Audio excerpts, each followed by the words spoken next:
the offices of the Party of the National Congolese in Johannesburg. We are going to talk about the current situation on xenophobia in South Africa. Our guest speaker today is the chairman, Mr. Kilele, and we will be also hosting with two international interviewers, which will be assisting myself, Sonia, and we will begin with the roundtable discussion. Thank you.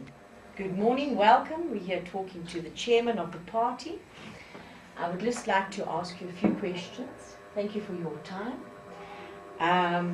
At the moment, I would just like to have your feelings on the current xenophobia in South Africa. Thank you, Sonia.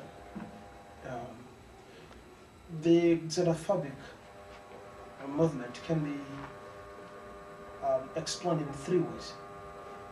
First of all, it is a legitimate attitude of any people of a country which resent the presence of those they call foreigners. Secondly, it is a disappointment due to promises given by the government that they did put in power and which didn't implement the promises that they gave them in 1994. I was here when it started. And thirdly, it is a misdirection of information which should have been conveyed to them as population by the leadership, but which unfortunately failed to convey the message to them. Shortly after the independence, which the South Africans do not want to call independence, they call it a Reconciliation Day. But I think it is not Reconciliation Day. When you have been colonized, you must be independent after you have gained the independence through a struggle, as ANC and the rest of political parties in South Africa did do. So, to go back to the first direction, say that they are freely free to express such sentiment when your house is invaded by a flood or a flux of immigrants. But humanly speaking, it is not good because they seem to be ignorant of what happened before during the apartheid era. Many South Africans traveled abroad. Many of them were refugees, immigrants, more particularly in Africa, in many African countries where they were welcome and where they did study, and many African countries, they helped them to cross borders and to go to many European countries like Russia, in Cuba, for example, and even in America. So many of them couldn't do that. They were not birds to fly their country and fly across the African continent. They were helped by African people. To that as well, they should know that African countries helped a lot to generate funds and finance the liberation movement in South Africa. So the onus rests on the South African leadership to explain to the South African population what has been the tremendous help of the African continent vis-a-vis South Africans. Unfortunately, after the independence, which was in 1994, after the organization of the first elections, the leadership, the elite of South Africa rushed to occupy positions and create a class of bourgeoisie, of bourgeois, instead of embarking on an educational campaign to teach South Africans the contribution of the African continent to them. It doesn't mean that the whole Africa is coming down here. It is impossible that South Africa could absorb a whole lot of African people because they are suffering in their countries that they will come here. But to some extent, they are morally indebted to what Africa has done to them. And Africa is not asking too much. The movement of human beings doesn't date from today. People always have been moving from one place to another. Even during Middle Ages, we had people we used to call the nomadic people who were going from one place to another. because of scarcity of resources, or because of war, or because of conflict among the population. So it is the same thing which continues up to now. And for those who read the Bible, they know what happened at the time between the Israelites and when they went to Egypt. They were immigrants, they were Kwere as well as we are. And then when they went back, it was normal for them to return. So the movement of population doesn't date off today. But the leadership of South Africa should have explained to the population, instead of staging programs on TV like forget and forgive, all what you need is love. That is rubbish. There are some programs that could help all of us to unite the African continent, because we share the same values, we share the same culture, and therefore there is a reason to maintain, to protect that unity, instead of creating enmity between and among people. The second direction to explain it is that of the failure of the elite. You know, when ANC was spreading its propaganda campaign, I was here in 1994, shortly after the negotiation of Kempton Park. They talked about CODESA 1, 2, I think up to 3. Then the electoral campaign started. I still remember President Mandela, at the time he was not president yet, and the rest of ANC members used to say, better life for everybody, free education, and sometimes free accommodation, clean water, etc. Now, when you instill such ideas into a population which has been caged for a while, not even for a long while, and all of a sudden there is independence, what we have instilled in them is that everything will be free of charge.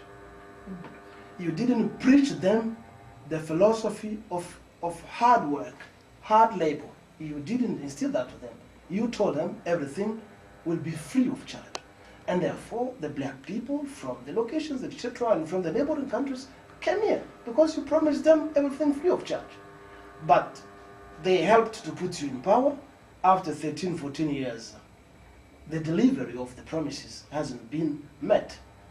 What do you think they can do? It's just as a simple illustration. When you take a dog and you keep it in a cage somewhere, in a kennel somewhere, for 1 day or 2 days without giving it food, the time you open up the door, the first victim the dog will jump on will be you, the master. And it is what is happening in South Africa. So the government didn't succeed at half of the promises to meet the demand and the expectation of the population. I am talking not as being a South African, but being a human being here in South Africa. And being in a democratic dispensation, I think my words couldn't be taken as an insult to the South African government. But as a human being, I got a right to complain as well, and democratically to express what I feel on the ground. Now, the third direction is the ingratitude or ungratefulness toward African continent. President Thabo Mbeki has been a refugee, an immigrant, and so was the current ANC President Jacob Zuma and the likes. So they know quite well how hard it is to be an immigrant, how hard it is to be a foreign in a country. They should implement very correct immigration laws which do not hurt people. It is simple to say we want immigrants to come, or we do not want immigrants to come. If they say that, then they must protect the borders. Where do immigrants pass? It is by the borders. The borders, immigrants pass by the borders, yes, which supposedly are guarded by the South African police and, yes, and the military. If all those immigrants pass here, right, it is because the law of immigration are lax, or the officers who are supposed to reinforce the law are corrupt. Mm-hmm. The third point, and the last one, is that of South Africa destabilizing many African countries. Not long ago in 1996, there was a war of water in Lesotho here. Do you remember? Between South Africa and Lesotho. Now, we saw on television many infrastructure being destroyed in Lesotho. Suppose the people of Lesotho come here in influx. Do you call them immigrant? Do you call them they come to take your job when you destroy the country? We know that South Africa was involved in the war of Mozambique when Alfonso Dhlakama was fighting Chissano and the rest, as they didn't want the Communist Party to rule the country. When Mozambicans come here, you call them immigrant, yet you destabilize their country. South Africa did war in Angola. When Angolans come here, you destroy the economy, you sabotage the economy. They come to you. Do you think that they don't have a right to stay here? They do have a right to stay here. The question of Zimbabwe still is some. Nobody knows what goes into the mind of President Thabo Mbeki about the Zimbabwean situation. We don't say that South Africa should invade Zimbabwe. It's not what we the population are asking for. But if there is friendship between South African leaders and Mr. President Robert Mugabe, I think they've got a force of persuasion to tell him, you've ruled for so long, it's time now for you to relinquish the power and accept an alternance of the power. If they couldn't persuade him, Mugabe could have stepped down. But I think it is because they don't tell him anything, so stubbornly he continues because the thing is right. Now, the people come here because you don't want to help them to kick out their president. Truly, you will say Zimbabweans must solve their own problems. But what is the raison d'etre of diplomacy between neighboring countries if you can't help the other? So, by destabilizing the economies of other people, and those people running to you, you should not chase them. You should welcome them because you are responsible of what is happening outside. There are a lot of things to say, but I think that's what I can put about this question that you just asked me. Well, I think that's very eloquent and very plainly put. Thank you so much. And I just also like to say, what at the moment, we've got a lot of people that are very scared. They're in this country. I want to know something positive that you're going to tell your people here now at this time, that they're scared, they're afraid, they're looking at you as a positive figure. They want you to give them some hope. What would you like to tell them at this point? I am a Congolese national. Yes. I think I will talk about the Congolese community. That's right. Yeah, we got some organizations in churches as well as among people who do not go to church. Political leaders, we are too many here. We have already started approaching our compatriot, telling them that we should be first of all prudent of what is happening. We stay indoors. It doesn't mean that we will stay indoors forever, but not involved, for example, in any action of any criminal action.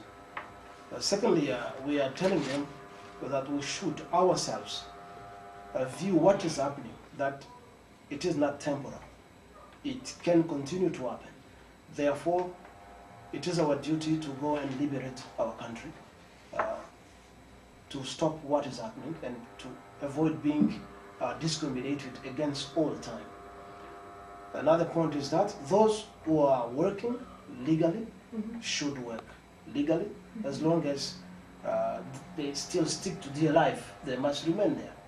And those who have entered the country illegally, they should do all the level best to go to the country's authority and get legal papers. That's all what we are telling our compatriot. We have already undertaken to bring some help to the victims.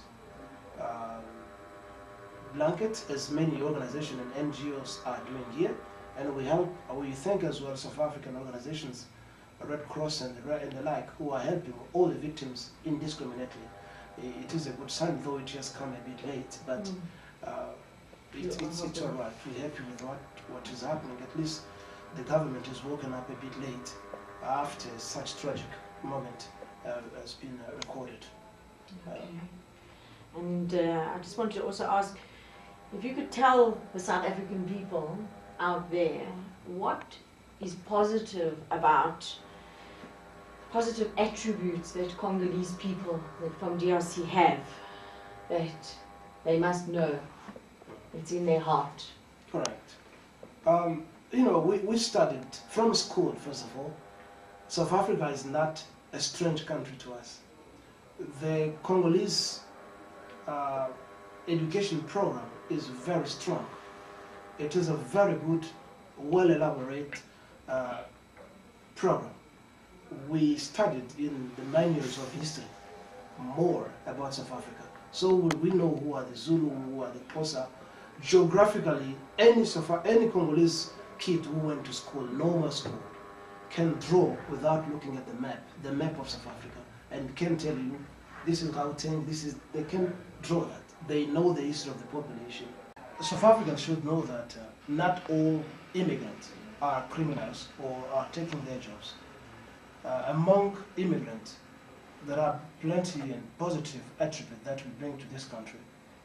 There are those among us who are very honest, peaceful and loving people. There are those who are job creators and those who are helping the South African community here. Congolese community has got many medical doctors here, among which some are working in the rural areas and others in the urban areas. We find that it is already a positive contribution to the country and to the population. There are those who are teachers, who are teaching South African children. There are those who also created jobs from themselves and who are employing South African people in private sectors, those who couldn't get jobs from the state-run companies. So we think that not all immigrants are job stealers, if you can say so. There are those who come really to contribute to this country, and you can't find in the world a country without immigrants, without foreigners. Everywhere you go, you will always find a mixture of population from different backgrounds. America was created thanks to immigrants, and so is South Africa. So it is a war, a battle that they have started, but which I think they will not win, because they will always be living together with foreigners. It is impossible to say they want to clean immigrants from South Africa. It is impossible, and it is having short sight of what life could be tomorrow. Nobody knows. Tomorrow there could be a labor migration, that South African could migrate to other countries to go to look for jobs. What would they say if they start discriminating against them there? So I think it is a big mistake that South Africans have made, and they should be apologetic toward the world, because when I watch different television stations, how South Africa is spoken about in Al Jazeera, CNN and everywhere, being an African, it is a very bad publicity, especially as we are organizing the World Cup. It is a dent into the South African touristical industry. Many people will be reluctant to come down here because they are afraid. And we are left maybe 600 or 700 days from now to the World Cup. So the memories of what has happened will linger still in the mind of people, and it will be difficult to persuade them to come down here. So the South African diplomacy should work hard to try to advertise the image of South Africa, which has been dented because of these criminals and the murderers who are roaming around, who want to graduate into the University of Xenophobia. It must stop. Thank you for that. You're welcome. And I hope that this melting pot does turn us into the rainbow of nations, which we are known for. Yeah. But at the moment, our rainbow doesn't seem to be shining. Yeah, it's shocking. And and I hope that you've really showed us, hopefully, a new way. And I hope the Congolese people are proud that you are part of their country. And I now would like to introduce a colleague of mine, Jules Congo, Asani. just before you conclude, Congo itself has been absorbing more than 5 million of Angolan refugees since 1954. Most of Angolans were living in Congo. And up to now, you can go to Congo, you will find many Angolans who are living in Congo. Congo is being attacked and occupied by Rwandans and Burundians and Ugandans. But most of Rwandans and Burundians have been living in Congo, and Congo was not discriminating against them. It shows the type of people you are. That we are. You are a good nation. So we have to take maybe a feather from your cap and maybe make it our own. Thank you, Sonia. Thank you. Now I'll hand you over to Jules Asani today, and he will take the French version of the interview. Thank you, Jules. Thanks, Sonia Léonie. Mesdames et messieurs, vous nous suivez ici en direct. C'est très bien. Nous continuons toujours dans la même lignée. Mais ce qu'il est un habitué de la télévision. Mais les Français, toute la communauté qui parle français voudrait d'abord connaître la définition du mot xénophobie. Parce que les hommes de la rue n'arrivent pas à baiser, à saisir ça très bien. Que veut dire la définition exacte du mot xénophobie? C'est différent de l'apartheid. Merci beaucoup, M. Gilles Asani, et merci beaucoup à tous les téléspectateurs du monde. Je ne vais pas entrer dans le dictionnaire, mais la xénophobie, d'une manière plus simpliste, c'est la haine des étrangers par les autochtones d'un pays quelconque. C'est comme ça qu'on peut définir ça. C'est quand les originaires d'un pays ressentent ou expriment leur haine vis-à-vis des immigrants ou de nouveaux venus pour une raison ou une autre. Soit parce que les nouveaux venus sont impliqués dans les activités criminelles ou tout simplement parce qu'ils ne veulent pas aller. C'est ça la xénophobie. C'est un mot qui provient d'un nom grec, xénon, qui signifie la haine de l'étranger. Que revendique-t-il le manifestant ici pour la xénophobie? Qu'est-ce qu'il revendique? Oui. Les Sud-Africains. Les Sud-Africains. C'est très bien. L'attitude xénophobique des Sud-Africains n'a date pas d'aujourd'hui. Ça date d'après l'indépendance de 1994, juste après l'organisation, la tenue des premières élections en Afrique du Sud. Le peuple sud-africain a commencé déjà à ressentir la présence d'immigrants, parce qu'il y a eu un afflux d'immigrants directement après l'organisation des premières élections. Malheureusement, les dirigeants n'ont pas su contenir la situation et ils ont fait semblant comme s'ils ne voyaient pas ce qui s'est passé dans la rue. Mais ce qu'ils revendiquent, c'est quoi? La xénophobie en Afrique du Sud, c'était un mouvement à 3 directions. Ils revendiquent la tenue des promesses qui leur avaient été données par le gouvernement actuel et ils n'ont pas tenu ces promesses. Ça, c'est un. 2, il y a seulement le ressentiment de la présence des étrangers sur leur sol, dont ils ne veulent pas. Et 3, il y a le sabotage ou l'implication de l'Afrique du Sud dans les économies des pays voisins à l'Afrique du Sud. Lors de la tenue des élections, des premières élections démocratiques en Afrique du Sud, free education, better life for all, clean water and free accommodation. Interprété en anglais, ça signifie il prêchait la gratuité de l'enseignement, il prêchait la gratuité de l'habitat, il prêchait la gratuité des soins médicaux et meilleures conditions de vie et sanitaires pour tout le monde. Et cela n'a pas été tenu. Après qu'il ait passé le bâton à son jeune frère Thabo Mbeki, nous en sommes à la 14e année aujourd'hui. En général, rien n'est fait. Ça fait 18 ans que je suis ici. Je vis Mandela sorti de la prison. J'ai assisté à la tenue des premières élections. Malgré les immeubles, malgré la lourde infrastructure qui se trouve en Afrique du Sud, la population, en général, vit dans des conditions abjectes, plus que nos populations de nos pays. Alors, l'Afrique du Sud a constitué une élite bourgeoise, comme cela se passe dans la plupart des pays africains. L'Afrique du Sud ne peut pas échapper à la logique des soleils des indépendances. C'est que quand un gouvernement prend le pouvoir, on rencontre la caisse de l'État est pleine d'argent, et puis on crée une classe de la bourgeoisie, on s'approprie les fonds au détriment de la population, au détriment de la majorité. Alors il arrive des temps où, quand la souffrance persiste, la population se soulève. Et ce que nous voyons, ce sont les revendications, des promesses qui n'étaient pas tenues par la classe dirigeante actuelle. Ils se sont par contre fourvoyés dans beaucoup de discours, renaissance africaine et tout ça, mais sur le terrain, ce n'est pas tellement tenu. Donc, c'est ça qui se passe. Bon, du point de vue, deuxième point, je vais parler de la direction de la façon dont l'Afrique du Sud est impliquée dans les sabotages des économies d'autres pays. L'Afrique du Sud est connue comme étant, quelque part, un pays qui entretient une diplomatie hooligan, si je peux utiliser ça, donc de banditisme, comme l'Afrique, comme l'Amérique. C'est qu'il veut que tout lui soit donné ou qu'elle prenne tout. À titre d'illustration, en 1996, il y a eu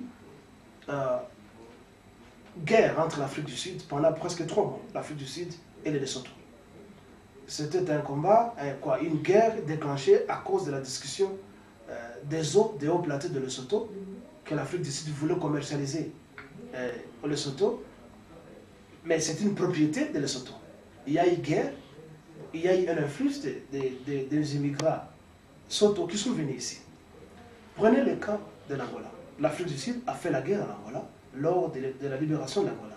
Nous avons combattu l'Afrique du Sud à Cuito-Canavalo. En Namibie, c'était aussi l'Afrique du Sud. Beaucoup d'Angolais, beaucoup de Namibiens sont venus ici. En 1994, 92, 90, 91, 92, l'Afrique du Sud a fait la guerre au Mozambique. Parce qu'ils ne voulaient pas que les communistes prennent le pouvoir. Et ils ont été même soupçonnés d'avoir abattu l'avion du feu président Samora Machel. La plupart des Mozambicains sont venus ici. Parce que les économies chez eux étaient déstabilisées. Et nous ne pouvons pas aller très loin avec le Congo. L'Afrique du Sud est impliquée dans tout ce qui se passe au Congo, bien qu'elle joue les sapeurs-pompiers, et en même temps c'est lui qui enflamme les pyromanes. S'il vous plaît, monsieur Kilele, mais quand vous dites ça, quand vous témoignez quelque chose comme cela, donc c'est pour dire que vous en avez aussi les preuves. Mais je suis en train de vous donner des preuves.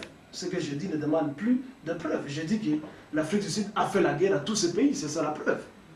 Alors, la plupart des habitants de ces pays sont venus ici pour chercher à s'abriter et trouver une vie meilleure. Alors, quand ils arrivent ici, vous les appelez les immigrants alors que vous déstabilisez leur pays. C'est comme l'Amérique. Si aujourd'hui la plupart des Iraniens ou des Irakiens vont en Amérique, l'Amérique va discriminer les Irakiens que vous êtes des immigrants alors que vous dérangez ces gens-là.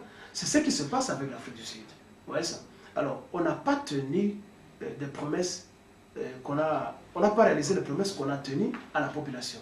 La population est tellement pauvre au point où elle est comparable à un chien qui est mis dans une cage pendant 1 ou 2 jours sans manger. Et quand le chien sort de là, la première victime sur laquelle il se jette, c'est son maître. Et c'est ce qui se passe. Oh, ok, mais c'est qu'il est dit. Mais quelque part, on retrouve seulement la race noire qui revendique. Mais il y a ici, je crois qu'il y a 4 races ici, s'il faut parler de ça. Il y a les Indiens, il y a des Blancs sud-africains, il y a des Karatis, je ne sais pas si on peut appeler ça comme ça. Mais les autres couches là ne revendiquent rien. C'est une bonne question. L'apartheid a été un système d'injustice. L'apartheid a fait que les Noirs soient les plus appauvris et les autres classes accèdent à un certain niveau de modestie de la vie. Alors, ce n'est pas étonnant que les autres races ne puissent pas revendiquer parce que quelque part, ils sont bien. On ne va pas dire que les Indiens sont pauvres. Les Indiens sont les plus grands hommes d'affaires de l'Afrique du Sud. Et ils savent comment distribuer le revenu entre eux. Ils savent comment s'entraider. Par contre, l'Afrique du Sud, enfin les Noirs, qui n'ont pas de terre, qui n'ont pas de revenus, où est-ce que tu veux que les Noirs trouvent de l'argent pour s'enrichir? La majorité des pauvres de l'Afrique du Sud, ce sont des Noirs, et c'est à cause de l'apartheid. Bon, mais il est vrai, si l'on doit être plus sociologue, et plus historien, plus anthropologue, mais ça serait une allégation de dire que les Noirs en général de l'Afrique du Sud sont tellement violents. Et ils ont des natures. La première nature, c'est d'être créé. Et la seconde nature, c'est celle de prédation de la vie, de tuer les gens. Et un Sud-Africain ne peut pas se quereller avec toi pendant 5 ou 10 minutes sans qu'il te dise « I will shoot you, I will kill you ». C'est rare qu'un Sud-Africain prenne le poids et que vous vous battiez comme ça. S'il ne prend pas un birin, il prend un couteau, il prend une arme à feu, il te tue. Donc, mais tout cela émane du domaine des frustrations de la colonisation. C'est ce qui fait qu'il faut plus étudier la nature de l'homme sud-africain avant de pouvoir le condamner. Bon, il est vrai que l'apartheid et la colonisation dans les pays africains sont presque les mêmes, mais ça a été un peu plus fort ici. Ce qui fait que les Noirs sud-africains demeurent revanchards. Et en voyant, nous qui venons, nous rivaliser avec eux sur le petit bien qui se trouve là-bas, nous devenons uniquement des ennemis. Et cela parce que le leadership n'a pas su éduquer la population. Le leadership devait expliquer à la population sud-africaine le bien fondé de l'apport de l'Afrique à la libération de l'Afrique du Sud. Malheureusement, on les garde dans l'ignorance et on lui dit, écoutez, celui qui prend votre boulot, c'est votre frère noir. C'est votre frère du continent. Parce qu'il y a plein d'immigrants ici, des Pakistanais, des Indiens et consorts. Ceux-là qui ont la peau blanche ne sont pas discriminés. Tout simplement parce qu'il y a manque de campagne d'éducation de la part des leaders de ce pays. Mais ce qu'il est très bien, mais je laisse. Il y a une dernière question que je dois vous poser. Mais hier c'était l'apartheid, après c'est la criminalité endémique, aujourd'hui c'est la xénophobie, demain ça sera quoi? Les génocides. Ça peut être le génocide, tout comme ça peut être l'Holocauste.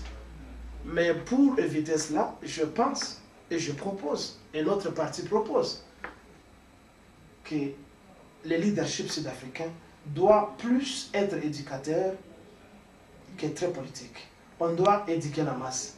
Il faut qu'il y ait à la télévision, à la radio, même dans les journaux, certains chroniqueurs qui doivent apprendre l'histoire aux enfants, même dans les programmes scolaires. On doit apprendre aux enfants le bien fondé du continent africain, l'apport du continent africain, parce que la plupart des Sud-Africains ont été des immigrants. Et il a fallu que ceux-là qui retournent, qui sont rentrés, apprennent à leurs compatriotes ce qui s'est passé ailleurs. Quand vous allez en Zambie, vous allez dans les quartiers John Lang, en Zambie, à Lusaka. Mais c'est plein de Sud-Africains qui ne sont pas revenus en Afrique du Sud. Le Congo est occupé, je dirais, en 40% par des Rwandais. Cela explique quoi? Puisque vous parlez plus de l'Afrique du Sud, qui le pays qui n'est pas votre pays d'origine. Parlons un peu du Congo, dont le Congo est qui est votre pays d'origine. Cela explique... Oui, tout à fait. Je comprends ce que vous voulez dire, Hortense. Le contexte n'est pas le même. Le contexte Rwanda, Congo, l'Afrique du Sud, Mozambique, Zimbabwe et les autres immigrants, le contexte n'est pas le même. Vous parlez des Congolais qui ont tué les Rwandais. Les Rwandais sont venus faire la guerre au Congo, occuper le Congo, exploiter le Congo et rendre esclaves les Congolais et les Congolais. Mais s'il faut bien dire, mais c'est le président Kabila qui avait amené les Rwandais avec eux.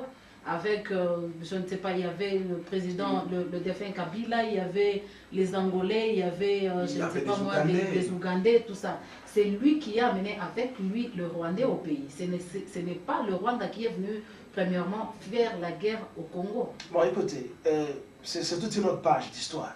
Mais que je termine ce que je disais et je vais répondre à ça. Okay. Je disais que le contexte n'est pas similaire, ce n'est pas le même. Si les Congolais ont brûlé, ont tué les Rwandais, c'est toute une réaction de self-défense parce que le pays était occupé et agressé, comme il l'est jusqu'à présent. L'Afrique du Sud n'a pas été agressée ni par les Mozambicains, ni par les Zimbabwéens, ni par d'autres immigrants. Nous sommes venus comme, un, étant des immigrants économiques, deux, étant des immigrants politiques, et patati et patata. Vous voyez ça? On n'a pas fait la guerre à l'Afrique du Sud. Nous n'avons pas envahi l'Afrique du Sud. Le Congo a été envahi, agressé, et donc c'est un droit légitime pour que la population puisse s'attaquer à l'agresseur. Et ce que nous avons fait au Rwandais, nous ne pouvons pas nous en excuser. Par contre, il faut faire plus. Parce que jusque-là, le pays est toujours occupé. Ouais, il faut faire plus. Alors, pour abonder dans le même sens, la question que vous aviez posée, le président Kabila est venu au pays comme un figurant. Ce n'est pas Kabila qui a fait la guerre à son pays, le Congo. Vous voyez ça? Il était un figurant, un porte-parole, bien qu'il a été un vieux leader depuis longtemps, le Mombiste, qu'il était contre le président Mobutu. Il a été connu internationalement. Ce n'est pas lui qui a eu la puissance de fait pour venir faire la guerre. Il était à la tête d'une armée multinationale qui n'était pas la sienne, qui ne contrôlait pas. Vous voyez ça? Et on l'a amené, ceux qui l'ont amené savaient qu'ils allaient le tuer après s'ils ne respectaient pas ce qu'on lui avait proposé. Alors, étant devenu une arme missile non guidée, comme il ne parvenait pas à le contrôler, il a fallu qu'on la batte. Et on l'a abattu. Donc, Kabila est innocent dans cette histoire. Je sais que c'est lui qui nous a mis là où nous sommes, mais ce n'est pas lui qui a fait la guerre. C'est le Rwanda, l'Ouganda et le Burundi et les grandes puissances qui étaient derrière. Entre autres l'Amérique et d'autres pays africains liés. Ma toute dernière question, c'est nous venions d'apprendre ce matin par les voies des ondes, la RFI, que Jean-Pierre Bemba, le numéro 1 de MLC, a été arrêté à Bruxelles et sera jugé bientôt à la Cour internationale, à la Cour pénale internationale.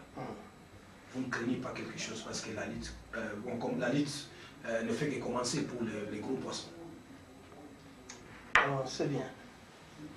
L'arrestation de Jean-Pierre Bemba n'est pas bonne nouvelle, moins encore mauvaise nouvelle. On se moque de Jean-Pierre Bemba. Jean-Pierre Bemba n'est pas le seul criminel au Congo. Criminel de guerre. Ces deux entités-là, ce sont des criminels de guerre. Son arrestation n'est pas bonne nouvelle pour les Congolais parce que ça ne nous fait pas du bien. Jean-Pierre Bemba. Parce qu'il n'est pas le seul criminel au Congo.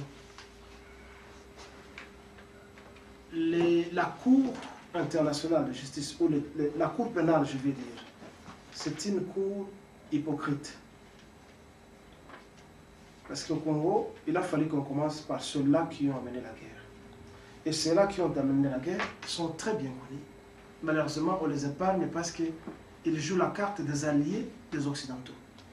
Il a fallu que la Cour internationale de justice ou la Cour pénale commence par arrêter d'abord l'idiot militaire rwandais Paul Kagame, suivi des autres alliés de l'Ouganda et ceux de Burundi, pour nous montrer que la justice est réellement juste, et non pas Jean-Pierre Bemba.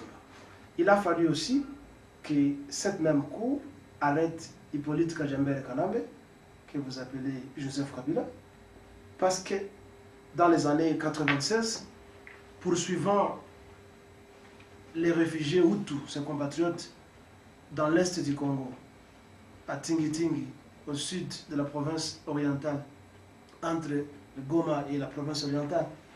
Sur cette marche-là, ils ont pilonné les camps des réfugiés, leurs propres frères, qu'ils ont tués, lui et James Kabarebe. Il a fallu que la Cour internationale de justice s'occupe de celui que vous appelez Joseph Kabila aussi. Donc, il faut que ce soit une justice distributive qui donne raison et des sanctions à tout le monde selon les factions commises. Arrêter Jean-Pierre Bemba, c'est un acte d'injustice. Et l'opposition congolaise, si elle est normale, doit se réveiller. Tout cela va avec la faiblesse du pays. Un pays qui a de bonnes lois n'a pas besoin de la justice internationale. Un pays qui a de bonnes lois doit appliquer, doit dire sa justice lui-même avant d'attendre la justice internationale. Le Congo, malheureusement, a des fausses lois et il n'y a pas de justice. Donc l'arrestation de Jean-Pierre Bemba ne le fait pas du bien. Il a fallu que le parlementaire de l'opposition se révolte immédiatement, comme je les ai vus la fois passée quitter les halls du Parlement protestant contre, je ne sais pas, les contrats miniers, les contrats chinois. Ça c'est bien bon, mais c'est une distraction. Jean-Pierre Bemba a son immunité parlementaire en tant que sénateur. Je ne vois pas comment est-ce qu'une justice internationale peut arrêter un sénateur d'un autre pays souverain. Le Congo a été victime de beaucoup d'actes de terrorisme, tant politique qu'économique, qui ont été commis par la Belgique et d'autres pays chez nous, l'Afrique du Sud même. Pourquoi la Cour internationale de justice ou le tribunal pénal n'arrête pas ceux-là, ces charognards qui viennent exploiter le Congo? Et on s'occupe seulement de Jean-Pierre Bemba. Il a commis des actes, cela est connu, mais qu'on arrête tout le monde. Et il nous faut une sorte de prise de conscience au Congo. Aussi longtemps que le peuple n'a pas encore pris conscience, nous serons toujours à la traîne de la communauté internationale qui ne nous fait pas du bien. La communauté internationale est là avec l'ONU. Où en sommes-nous? Il n'y a toujours pas de justice. Donc une démocratie sans justice n'en est pas une. Nous devons d'abord commencer par imposer au Congo une justice juste avant de parler de la démocratie. Sinon le reste c'est du garnement, c'est de la décoration, comme nous avons aujourd'hui un gouvernement dirigé par des gangsters. Hein? Donc ce n'est pas une bonne nouvelle pour le Congo et c'est une bonne nouvelle en même temps. Ok, mais est-ce que vous ne craignez pas aussi, parce que la liste continue, peut-être qu'après Jean-Pierre Bemba, ça sera le président du PNC par exemple, vous ne craignez pas ça? Le président du PNC n'a tué personne. Le président du PNC a pris conscience du danger que court son pays. Et c'est ce que le président du PNC demande, c'est que tous les Congolais aussi fassent. Aussi longtemps que tous les Congolais ne prennent pas conscience, le pays est défenestré. Le président du PNC dit ce qu'il dit parce qu'il a pris conscience. Et alors, aussi longtemps que nous ne prenons pas... On peut aussi avoir la conscience, mais ne pas avoir l'opportunité de faire quelque chose, par exemple. Comme quoi? Comme avoir la conscience, on peut avoir la conscience, vous voulez revendiquer de vos droits comme l'ont fait les Sud-Africains ici, et que l'on ne vous donne pas les opportunités au Congo, par exemple. Vous savez, il ne faut pas attendre qu'on vous fasse justice. Il faut chercher à se faire justice d'abord, quand on est dans les cas dans lesquels le Congo se trouve. Ne pensez pas que la communauté internationale qui vous agresse va vous faire justice. Et que le gouvernement qui vous occupe actuellement peut vous faire justice. L'unique façon pour les Congolais de se faire justice, c'est de se soulever. Et le reste, on verra. Rien ne peut aller au Congo aussi longtemps qu'on ne déboulonne pas le régime actuel. C'est soulevé en rébellion ou comment? Oui, mais c'est ça. C'est reconnu dans la Charte des Nations Unies que chaque peuple a droit à l'autodétermination. Et quand un peuple a droit à l'autodétermination, il a droit à utiliser tous les moyens possibles. Mais s'il vous plaît, monsieur Kilele, il faut que je le dise en lingala par exemple, maman balobi, bana na bango bakufi mingi, bino ba homme politique, bofandi, bozo tinda bango na soulèvement.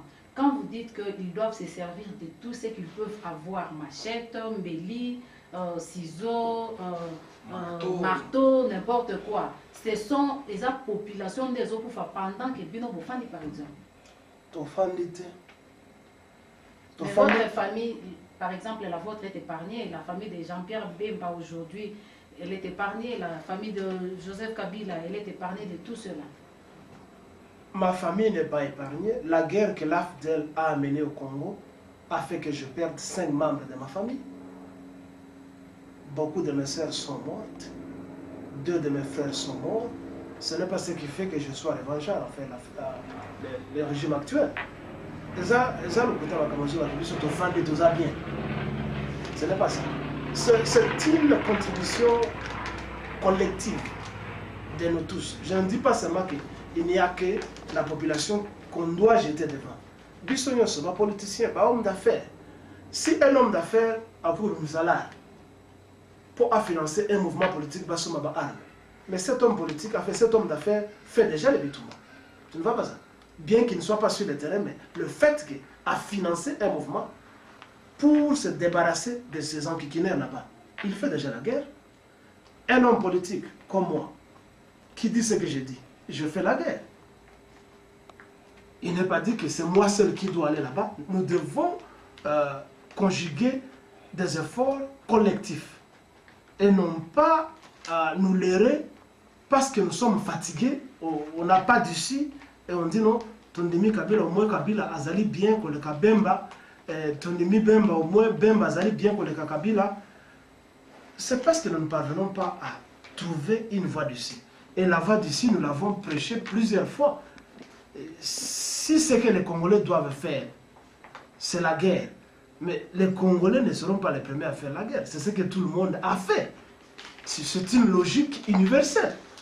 Aujourd'hui, les Irakiens font ça. L'Iran a fait ça.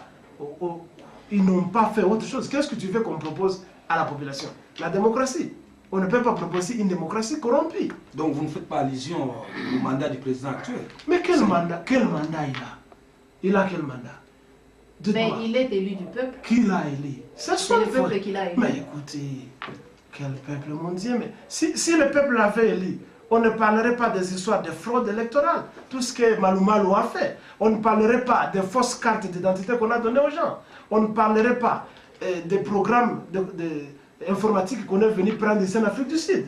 On ne parlerait pas de bourrer les cartes électorales, les urnes à l'est du Congo. Qui le parle, monsieur Kilele? Qui le parle? Mais ça a été dit même pendant les élections. C'était en direct à la télévision. Ce n'est pas M. Kilele qui l'a dit. Ça a été prouvé, noir sur blanc, à la télévision, que Kabila n'avait pas été élu. Comment Faisons un peu une marche en arrière. Parlons un peu de la xénophobie, par exemple. Vous êtes Congolais, on a demandé à tous les étrangers de retourner au pays. Vous ne trouvez pas que c'est le moment pour vous, en tant que président du PNC, aller donner un coup de pouce aux Congolais? Nous sommes en train de donner ce coup de pouce. Tout ce que nous faisons, c'est donner des coups de pouce. Tu vois, il y a quelque chose qui manque et qui va venir. Nous avons dit ça plusieurs fois et ça va venir. Ce qui manque, c'est faire la guerre. Je ne veux pas changer ce mot. Y a-t-il pas une autre voie à part la guerre pour accéder au pouvoir? Quelle voie? Soit pour libérer mais Kabila est venu au pouvoir par quelle voie? Peut-être que c'est l'une des voies, mais il y a aussi une autre. Kabila est venu par la guerre. Déjà. Qu'est-ce qui a changé? Rien n'a changé. Nous sommes dans une position de sans guerre, sans paix, sans guerre. Absence de guerre, absence de paix. Voilà ça. On nous met dans cet imbroglio. Et vous croyez qu'il y a la paix? Il n'y a pas la paix au Congo. Donc vous ne donnez pas la chance aux 5 chantiers d'évoluer? Mais quel chantier? Il n'y en a pas. Mais pourtant, il a déjà commencé. On a suivi, soit, je ne sais pas, par la RFI, par des journaux venant du Congo, qu'il a déjà commencé les 5 chantiers. Lesquels? L'eau potable n'est toujours pas donnée aux Congolais, alors que nous avons la meilleure rivière du monde, bien que ce soit la 3e après l'Amazone et le Nil. Mais à Kinshasa, la capitale, que vous dites Kinshasa, la verte, la verte. Mais les gens continuent toujours à prendre de l'eau dans des ruisseaux, pollués, dans la capitale. L'éducation. Qu'est-ce qu'on donne, qu'est-ce qu'on paye aux enseignants, aux fonctionnaires? Absolument rien. L'électricité. Mais la ville de Kinshasa est plongée dans le noir. Et qu'en est-il du reste du pays? Etc. Vous n'allez pas rétrécir les 5 chantiers au niveau des contrats léonais et qui profitent à un groupe d'individus et vous dites que c'est ça les chantiers. Bon, si c'est ça les chantiers, ben, tant mieux, mais ça ne profite pas au peuple congolais. Ça profite à celui qui est au pouvoir et à un groupe de gens qui l'entourent, qui sont corrompus. Ça ne profite pas aux Congolais. Doit-on attendre la fin du mandat pour qu'on puisse donner encore 5 mandats pour que les 5 chantiers soient réalisés? On ne doit pas attendre. Il a déjà passé. Nous venions de célébrer. Il venait de célébrer 11 ans de l'AFDEL au pays. Pendant 11 ans.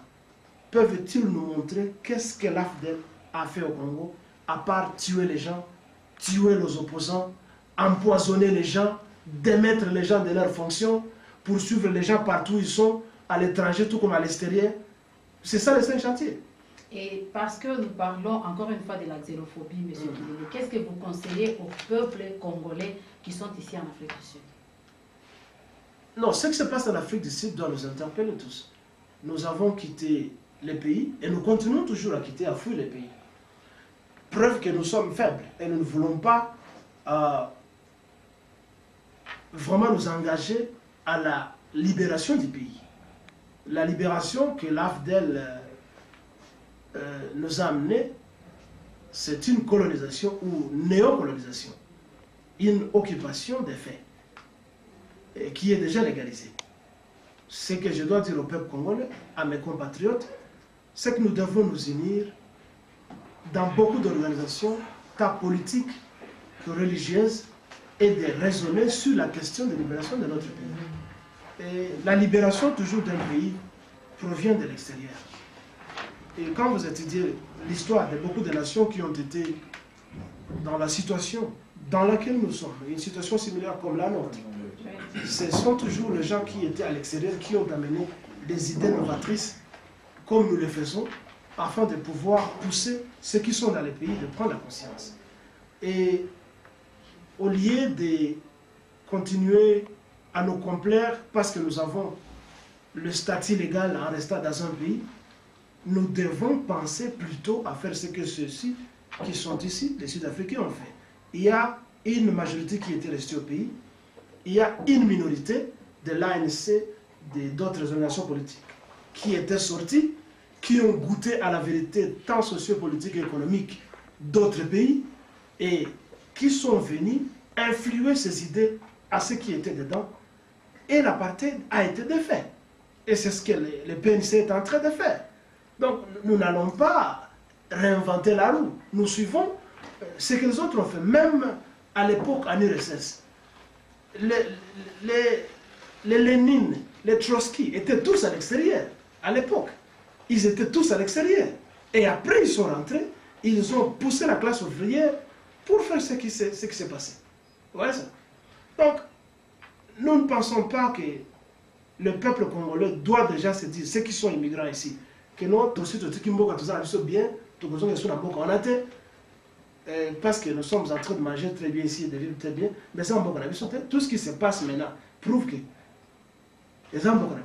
et que nous devons tout faire, malgré les entreprises que nous créons ici, malgré les maisons que nous achetons ici, nous devons tout faire pour déboulonner le pouvoir en place et imposer une démocratie authentiquement congolaise avec une justice. Mais je voulais aussi ajouter quelque chose parce que je dirais que les Blancs ici, parlant de la xénophobie, les Blancs ne sont pas attaqués, les Américains, les Italiens, tout le monde n'est pas attaqué, sauf les Zimbabwe, le Nigeria, le Congo, et puis il y a un autre pays, je pense. Il y en a autant parce qu'on n'a pas encore le problème. Voilà. Les Éthiopiens, les Somaliens, les Somaliens. Vous ne trouvez pas qu'ils en ont assez? Est-ce que, donc, vous voulez dire que les Congolais au bazar, qu'ils retournent au pays, ou soit qu'ils restent encore, puisque ma question était de savoir qu'est-ce que vous conseillerez aux Congolais qui sont ici en Afrique du Sud, de retourner ou de rester ici? Chacun est venu ici de son propre chef. Voilà ça. Nous n'allons pas... Le PNC ne va pas prêcher un exode, un retour massif à la Moïse, comme à l'époque israélienne en Égypte. Nous n'allons pas prêcher ça parce que chacun est venu ici par ses propres moyens, pour ses propres buts. Parmi nous, il y a ceux-là qui sont venus, qui ont eu le work permit ou le permis d'emploi à partir du Congo. Et ils sont venus ici, soit étant experts dans tel domaine. S'il veut habiter ici, le PNC n'a aucun droit de lui dire, écoutez, rentrez au pays. S'il trouve ici ce mieux pour lui de vivre, il ou elle est libre de vivre ici. Acceptez alors de répondre à l'une ou deux questions. Je suis en train de venir. Okay. Je pense que la démocratie, c'est la tolérance quand même. Voilà. Donne-moi le temps de pouvoir continuer. Je vous en prie. Donc, les autres, parce que j'ai dit au début que la xénophobie, quelque part, naturellement, c'est un sentiment légitime. Vous voyez ça? C'est un mauvais sentiment aussi parce que ça cause de la peine à d'autres gens. Mais c'est un sentiment légitime des autochtones d'un pays. Parmi nous les immigrants ici, il y a des gens qui ont commis beaucoup de dégâts, beaucoup de délits. Parmi nous les immigrants, des Nigériens aux Congolais, des Congolais aux Mozambiquais, des Mozambicains aux Zimbabwéens, il y a des mauvais parmi nous. Et les journaux, quand vous lisez les journaux sud-africains, les journaux locaux, combien de fois on a parlé des Zimbabwéens qui kidnappent les gens, qui kidnappent les voitures de gens, qui tuent, qui volent, qui vous tuent à cause d'un simple cellulaire. Les Nigériens, ce sont des maîtres en détournement d'argent. Les Congolais, n'en parlons pas. Et c'est que vous avez trouvé même un terme, mais les Congolais sont des frappeurs, ce sont des voleurs. Ouais, ça. Ce sont des voleurs, ils frappent, ils détournent l'argent, soit par les moyens électroniques, soit en venant vous tromper. Mais il n'y a pas que les Congolais, les Libériens, même les Blancs eux-mêmes, les font. Mais parce que ceci n'est pas notre pays. Vous savez, ce n'est que normal que les Sud-Africains voient que nous amenons plus d'intelligence qu'eux. Et que nous nous accaparons de tout. Quelqu'un arrive, il n'a rien, il se présente à l'immigration, on lui donne un papier, 2 jours après, il roule carrosse, il a une Mercedes, il a une maison, il est bien, pendant que le Sud-Africain qui est ici n'en a pas. Bon, il doit se poser 1000 fois la question, mais qu'est-ce qui se passe? Parmi nous, il y a des gens qui ont commis des délits en épousant des Sud-Africains, tout simplement pour avoir les papiers, et après on s'en débarrasse. Et on continue à prendre des crédits parce qu'on a eu la résidence permanente. Ça ne peut pas enchanter les autochtones. Et alors, quelque part, ils se concertent. Et ils doivent réagir de cette façon. Mais naturellement, c'est un mauvais sentiment parce que la vie qu'on vit ici, c'est une compétition, comme on dit. Tout celui qui peut travailler, tout celui qui peut créer, qui peut inventer, c'est celui qui a droit à la vie, d'abord. Et la tolérance fait que tous les autres vivent. Bon, les Sud-Africains croient que c'est le gouvernement qui doit tout faire pour eux. Sans doute, ils n'ont pas tort, comme je l'avais dit au début, le gouvernement leur a tout promis. Alors, c'est trop paternaliste, ils savent que non, le gouvernement c'est le père, le gouvernement doit tout faire, la maison, tout, les boulots, tout c'est le gouvernement. Mais nous qui avons souffert bien avant, nous d'autres pays, émanant d'autres pays africains, nous avons l'expérience que nous devons nous débrouiller et non pas tendre les mains auprès de l'État. Ainsi, quand nous venons ici, nombreux parmi nous, c'est créer l'emploi. Et après, ils améliorent leur vie. Et ce qui nous attire de plus ici, c'est qu'il y a une stabilité un peu politique, il y a une démocratie. À part ça, le système financier, le système bancaire est organisé, on ne garde pas son argent à la maison, il y a un peu de contrôle, il y a un peu de respect des lois, ce qui est contraire à chez nous où nous vivons dans la jungle. Cela fait que les gens viennent ici et ils se sentent un peu libres et il y a un environnement qui vous donne le temps de pouvoir exploser les talents et de pouvoir évoluer. Bon, il n'y a personne qui interdit aux Sud-Africains de vendre des légumes au marché. Mais quand vous allez au marché de Yeoville ici, moi j'étais là quand ce marché a été construit au début. C'était un théâtre à ciel ouvert. Après on a détruit, on a créé un marché pour résorber le chômage. Le Sud-Africain, quand on a dit non, il faut payer par mois 125 rentes, il n'y avait que 2 ou 3 Sud-Africains. Après les autres ont disparu. Ils n'étaient pas capables de pouvoir payer le loyer. Bon, les immigrants sont venus parce qu'ils ont l'expérience. Ils ont accepté de payer. Et ils commencent à évoluer. Quand vous allez dans ce marché, c'est plein d'étrangers. Le marché communément appelé Gambela. C'est ce qu'on appelle Gambela par les Congolais. Bon, c'est plein de Congolais. Est-ce que c'est le gouvernement sud-africain? Est-ce que ce sont les immigrants qui interdisent aux Sud-Africains de pouvoir vendre? Non. Donc, quelque part, il y a une lassitude, une paresse, une fainéantise de la part du peuple sud-africain. Et c'est ce qui fait que, n'étant pas capable de pouvoir se créer l'emploi et tendant toujours la main vers le gouvernement, ce n'est que normal qu'ils deviennent jaloux. Ouais, ça. Mais comme je le disais au début, le leadership doit éduquer la population. Le leadership doit être l'éducateur pour chercher à faire comprendre à la population ce qu'il y a. Parce que la population est le président toujours... de la République ou le président d'un parti politique? Non, quand on dit leadership, c'est l'ensemble de tous ceux-là qui sont au gouvernement, tous ceux-là qui sont dans un quelconque parti. Que ce soit le parti qui gouverne ou le parti qui est dans l'opposition, tous ces partis ont des militants et ont des dirigeants qui ont des couches et qui ont ils ont des structures à travers lesquelles, des canons à travers lesquels ils peuvent éduquer la population.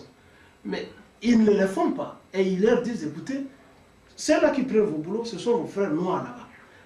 Quelque part, il y a un complexe d'infériorité dans l'homme noir. Pour revenir à une question que vous avez posée ici. Il y a un complexe d'infériorité. Je disais donc, c'était quelque part, il y a une sorte d'exagération lors de l'apartheid. Les Sud-Africains avaient bénéficié de beaucoup d'infrastructures d'éducation. Je fais le tour dans ce pays et je vis, quand vous voyez leurs écoles primaires, leurs écoles secondaires, c'est construit plus que certaines de nos universités au Congo. Donc ils avaient aussi le temps de pouvoir étudier, mais nombreux n'ont pas étudié. Ceux-là qui sont dans les groupes de manifestants, nombreux n'ont pas étudié, et alors ils se voient qu'ils sont délaissés. Ce sont délaissés pour compte, le gouvernement ne fait rien pour eux, mais le gouvernement ne peut pas aussi se mettre à donner de l'emploi aux gens qui n'ont pas étudié ou des gens qui ne veulent pas étudier.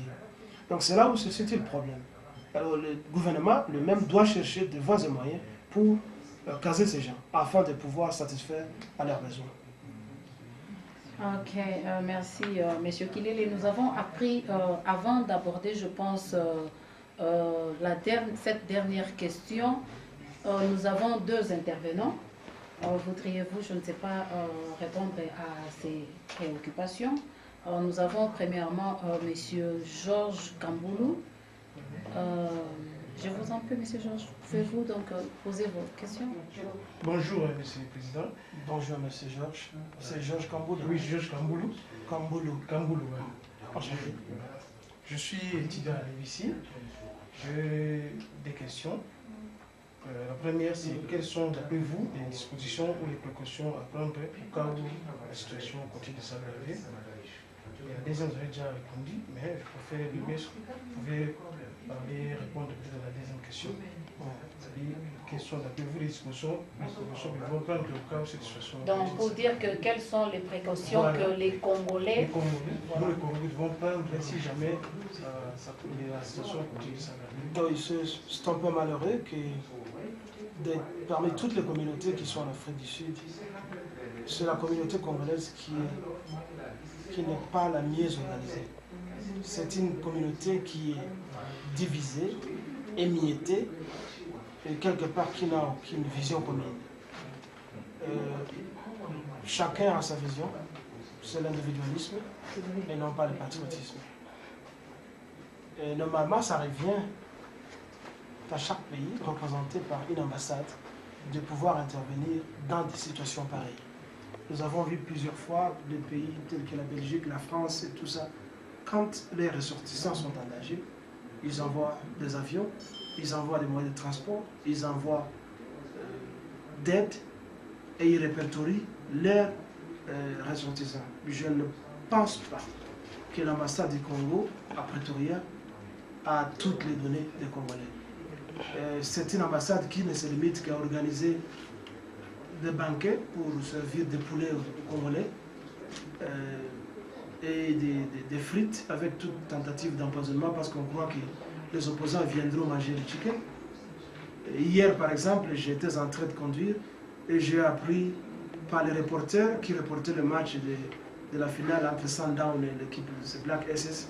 Les journalistes disaient, parmi les dignitaires qui se trouvent au stade, il y a l'ambassadeur du Congo d'Afrique du Sud, Ben Mpoko, qui est assis ici, qui assiste à la... Bon, il est vrai qu'il est libre d'aller se divertir, mais pendant une situation pareille qui s'aggrave, il devait être plus près de la population au lieu d'aller se divertir.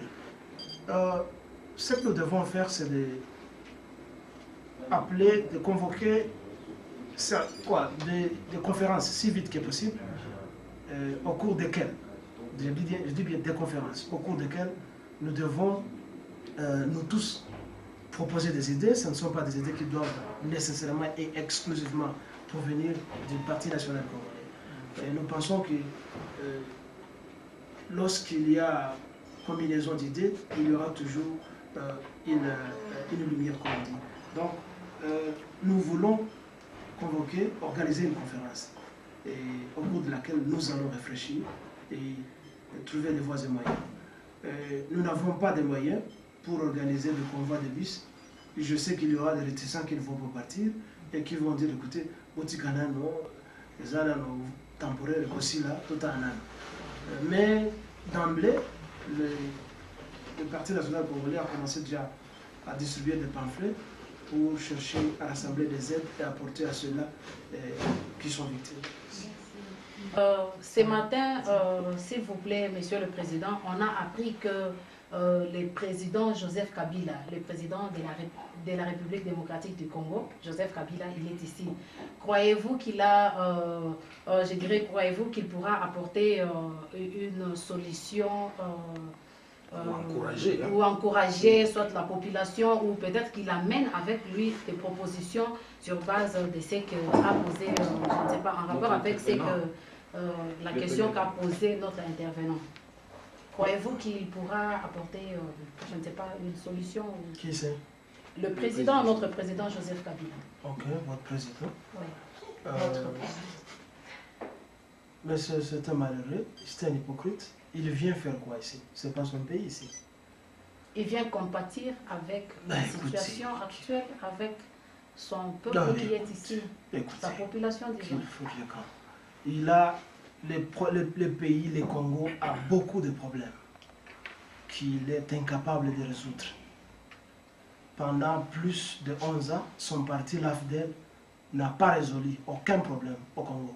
Mais acceptez quand même qu'ils sont organisés, parce que vous avez dit que le Congo n'est pas organisé, mais on ne parlera pas quand même de coïncidence, parce qu'il y a eu l'événement, il est venu, quelque part il est organisé. Mais ça, c'est cumulé de fonctions. Qu'est-ce que lui peut venir faire ici alors qu'il a un ministre des Affaires étrangères, il a un ambassadeur ici, il a, je sais pas, une ambassadrice de Congolais de l'extérieur, et patati et patata. Ce qui est prioritaire pour lui, c'est de venir ici. Les Congolais qui meurent, qui n'ont pas de soins médicaux au Congo, qui ont faim, qui n'ont pas de logement, qui n'ont pas d'électricité, il ne peut pas s'en occuper. Il vient faire ses affaires ici, comme d'habitude. Il ne vient pas pour nous. C'est un allié en business de ces pays ici. Vous voyez ça? Donc, on n'a pas besoin de sa présence ici, qu'il ne vienne pas nous enquiquiner ici. Il vient chercher à empoisonner des gens et à éliminer des opposants. C'est tout ce qu'il vient faire ici, où il est venu en pique-nique. On n'a pas besoin de lui ici. Et s'il vous tendait la main, par exemple, M. Kilele, pour dire que, écoutez, M. Kilele, vous avez des bonnes idées, retournons au pays. Travailler. Je vais lui demander d'abord de quitter le pouvoir, et moi je vais le remplacer.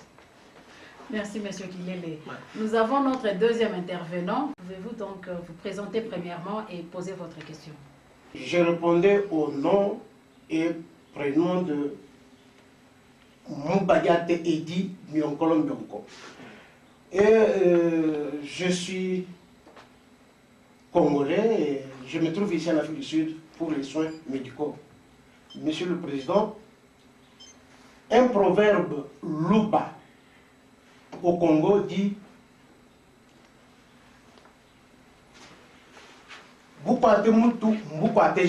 cela signifie quand la tête est malade, l'œil pleure. Et les Chinois diront que tout commence par pourrir par la tête. Merci beaucoup, Monsieur le Président, ce qui signifie que vous m'avez compris. Et alors, ce que je viens de dire signifie que, en tant que Congolais, je compatis, en tout cas, à ce qui vous est arrivé comme malheur. Et sincèrement, si je pouvais en avoir le moyen d'intervenir, je le ferais pour pouvoir défendre votre investissement opéré dans ce pays. Mais malheureusement, que les Sud-Africains ne comprennent pas. J'aurais voulu vous poser cette question ici, et je la pose d'ailleurs. Qu'est-ce que vous pensez faire pour que le gouvernement sud-africain puisse vous remettre dans vos droits en ce qui concerne le pillage de votre école. Parce que cette école, c'est un investissement que les Sud-Africains qui ont procédé au pillage ne comprennent pas. Qu'est-ce que vous pensez faire afin que vous puissiez entrer ou rentrer dans vos droits? Telle est ma question. Je vous remercie. Merci beaucoup. Quand il y a manifestation, quand il y a pillage, quand il y a guerre, on déplore la perte en vies humaines, en biens matériels. Comme ça s'est passé là. Les gouvernements du monde ont toujours du mal à dédommager tout le monde. L'école a une assurance et je vais contacter mon assureur. Je ne pense pas que le gouvernement sud-africain puisse me dédommager. Il dira, ce n'est pas moi qui ai envoyé les manifestants pour aller là-bas. Et il n'y a pas de preuves qu'ils ont été là-bas. Peut-être c'était d'autres brigands qui sont passés là-bas. Donc je ne pense pas que le gouvernement pourra dédommager les Somaliens, les Éthiopiens, les Érythréens et d'autres hommes d'affaires qui sont tombés, qui ont perdu leurs biens. Donc je veux seulement contacter mon assureur. Chairman, is there anything more that you'd like to add to the end of your interview today? No, should only thank you for having, and I have to thank the whole team of journalists around the table who have organized this interview. I thank you and I hope that it won't be the last time, that God help, we will have a time as well to talk and share the ideas as time goes on. I hope to meet again That's and it. soon on better terms. And I'd just like to say thank you to everybody out there. From the officers of the PNC, I'd like to say goodbye. From our guest, Chairman Kilele, from our independent journalist, which is Hortons, and Chisilemba, and Jules Asani, from myself, Sonia Leone, and our interviewers, George Kambula and Eddie Mbudiante. I apologize for how I said their surnames, but I try my best.